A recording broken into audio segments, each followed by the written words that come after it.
I really like the OnePlus Pad 2. I've been using this as my primary for almost 2 months now, and my experience, it's been very positive. Like with most devices, the OnePlus Pad 2, it's obviously not perfect. There are things about it that I really like. There are some things that, it wasn't my cup of tea. But like I said, predominantly a very positive experience. That's what I got. So in today's video, I'm gonna walk you through what I feel are the strengths and weaknesses of OnePlus's Pad 2. Now, if this is your first time here, or in case you just can't remember, my name's Ash, you're watching C4E Tech, and let's get started.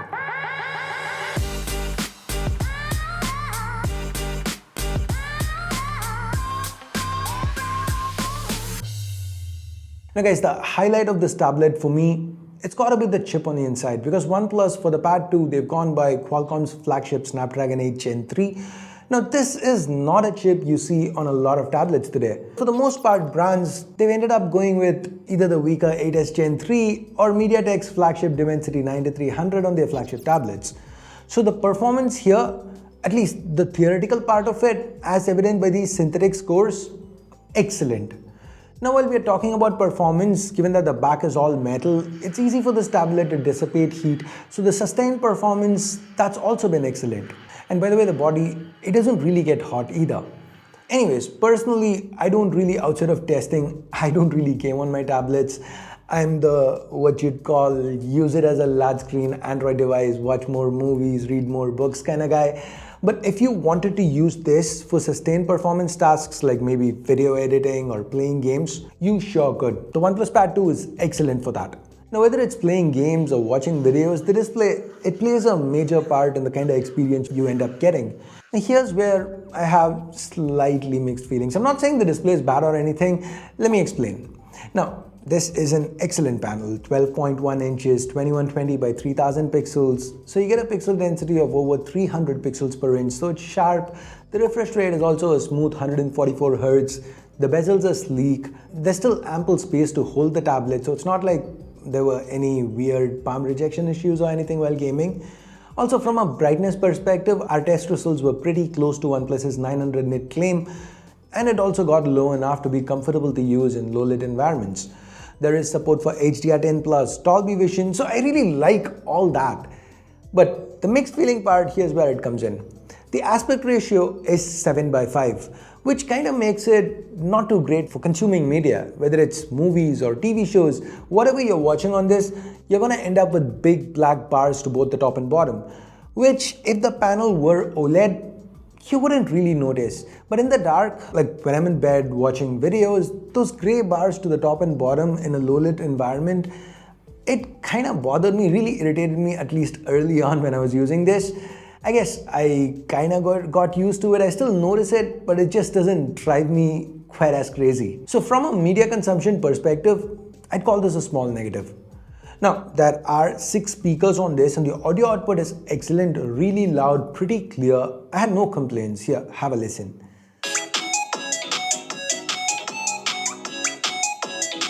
Now, of course, I do have some complaints. There is no headphone jack, which is becoming more and more of a standard even on tablets these days.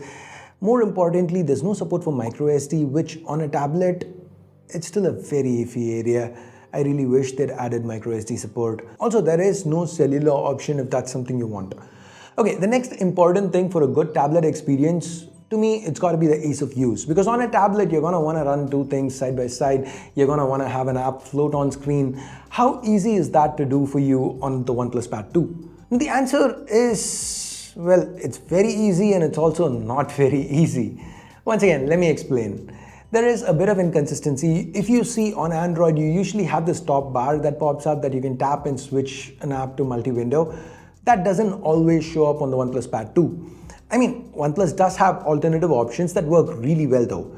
Just press and hold this bar at the bottom. This causes the navigation bar to pop up. Now from here, you can just drag whatever you want onto the screen to get multi-window.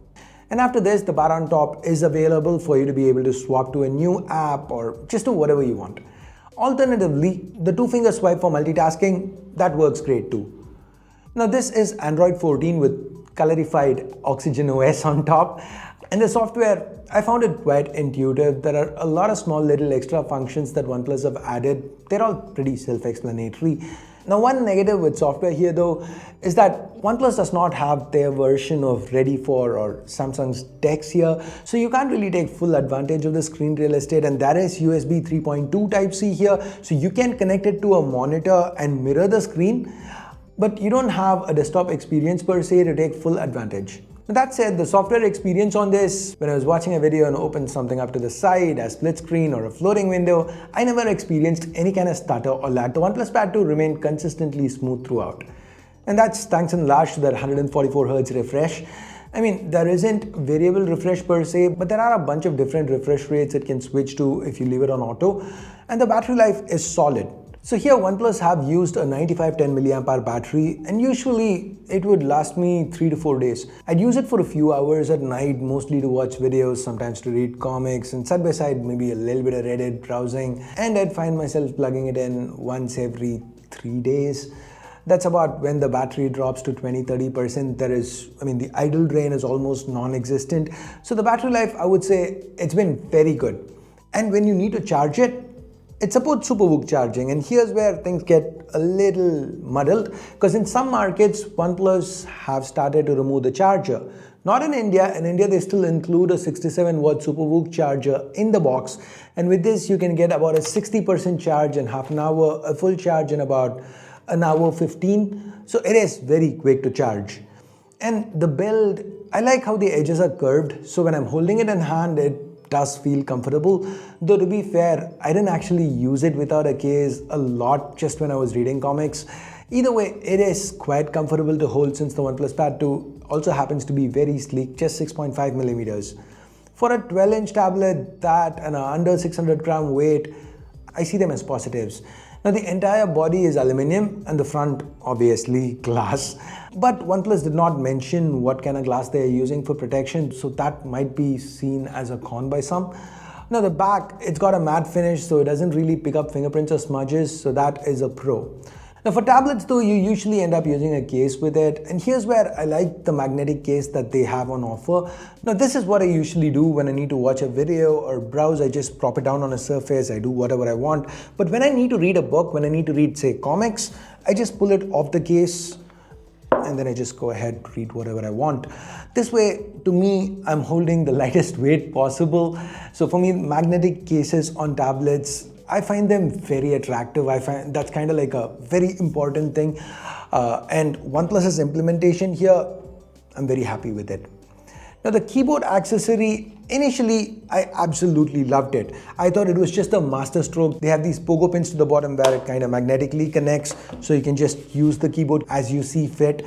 And when you don't have it exactly in this way, you can just pull it off, set it aside, and you can still use it because it's also connected by Bluetooth. That was all great till I realized the keyboard, it does not have an off switch. Guys, think about this. Say you're buying a case for your OnePlus Pad 2 and you see this keyboard case and you see that it's not priced outrageously like how Apple or Samsung would.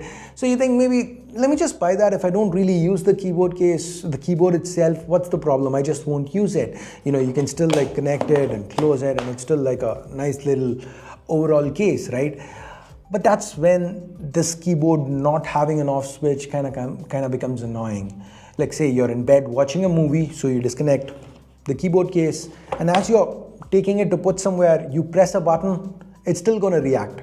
You know, it might be a RNS press, but you're going to pause your movie or something, a minor little negative, not big. But then if you have pets, especially cats, they absolutely love walking on these things. So there have been so many instances where I just put the keyboard somewhere and then I have my cat press something that triggers something on my tablet. I really wish OnePlus would have provided an option to turn off the keyboard case. Obviously, you can still do that by turning off Bluetooth, but then again, if you have, say, a TWS earphone paired to it, you can't afford to turn off Bluetooth, right?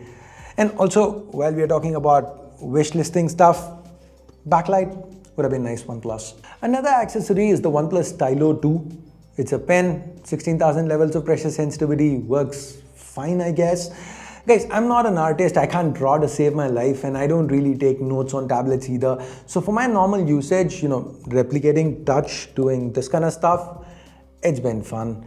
If you are somebody who needs a stylus for your use case, it's available, it does charge magnetically, and it's not outrageously priced. And I almost forgot, cameras. I mean, there is not really much to talk about here. It's got a 13 megapixel sensor to the back, an 8 megapixel sensor up front. The front is locked to 1080p. Back you can do 4K 30. The images are, as you can see, they are tablet images. You want to scan a document, you can do that. It's gonna look fine. You want to take a video call, you're gonna look a little soft, but it's still doable, right? Like, no. It's all about setting the right expectation. So if you're going to compare this selfie camera with the selfie camera on your phone, you're probably going to be disappointed. But if you're going to compare it to a laptop's webcam, it's pretty much that experience, maybe a little better than a laptop webcam. And that's basically it. There are cameras. They do work. End of story. That's it. Overall, as a tablet, if you need to buy a tablet today and you want a performance-focused tablet with a good display that you can use for media consumption, then the OnePlus Pad 2, I think, is probably one of the best options to choose, unless you want OLED. Because if you want OLED, I would still suggest picking up something like the Galaxy Tab S9, which this year they are using an OLED screen on. Or I'd say wait a little bit for new tablets to launch, because traditionally it's only been Samsung and to a lower extent Lenovo who's been putting OLED panels on their tablets. But these days we are starting to see that trend change. Honor had the Magic Pad 2, which had an OLED screen, and now there are rumors of Xiaomi following suit. Now, I do usually say when you want to buy something, just buy it, because there's always something new, there's something better that's around the corner.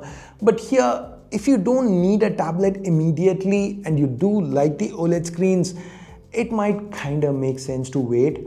That's it. If you needed a tablet today, and if you don't mind the LCD panel or the 7:5 aspect ratio, if you actually see it as a pro, the OnePlus Pad 2 is an excellent freaking tablet for the price they're asking.